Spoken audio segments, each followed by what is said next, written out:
In America, over 44 million people across this country will go fishing this year.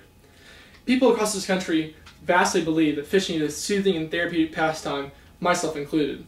But before you can hit the water and enjoy your time fishing, you're first going to need to select yourself a fishing pole. In this speech, I will show you how to choose your rod, the type of fishing you'll be doing, and how to put fresh, new line on it. The first step in choosing your rod is picking out your reel for that rod. There are two main types of reels, the spinnerbait reel and the baitcaster reel.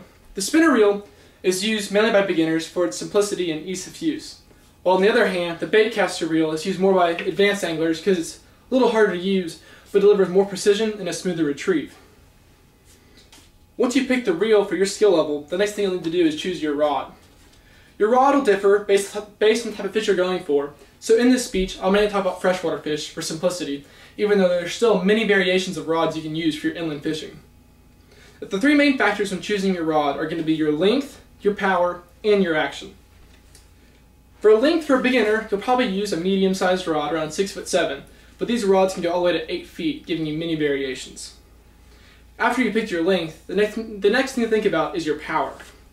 Your power refers to the stiffness of the backbone of the rod, which you'll need for fighting the fish, which is why if you're going for a fish, like a large fish like a catfish or a striper, you might want a heavier power rod to give you more budge in the fight, which you'll need.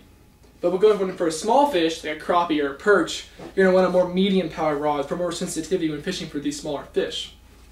So once you match your length and your power, the last thing you need to do is match your action. And your action refers to the speed at which the tip moves, kind of the sensitivity of the rod overall. And your action will depend on the fish you're going for, the bait you're really using. So when using a soft plastic, you might want a faster action tip to give you more finesse when working the bait. But a harder, heavier bait, like a crankbait or a rattle trap, you might want a less fast action to give you more pull through the water. This is why matching your action to your bait is extremely important when choosing your rod when you fish. But after you've chosen your action, your power, and your length, and you got your rod all set up, the last thing you'll need to do is put line on it. And while in this speech I won't have time to talk to you about getting the perfect line, I will at least show you how to put it on your rod. First thing you'll need to do is get your spool of line. This is trilene fluorocarbon line. And what you want to do is take a pencil or a screwdriver or anything round and straight and run it through the center of your spool, act like an axle. You'll then take the line and run it through the top of your rod, through each spool, making sure not to miss one of the eyes on the rod. This is very important because it'll save you time in the end.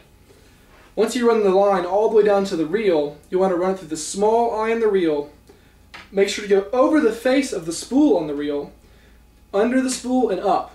Once you've done this, you want to tie a knot very tight and cut the excess line.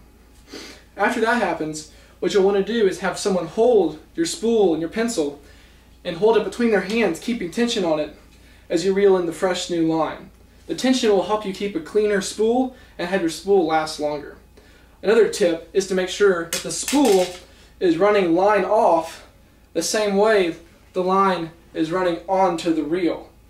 This will allow your line to have less memory and give you smoother casts in the end. Once your spool is full, it's time for you to cut the line and tie on a bait and you're ready to hit the water.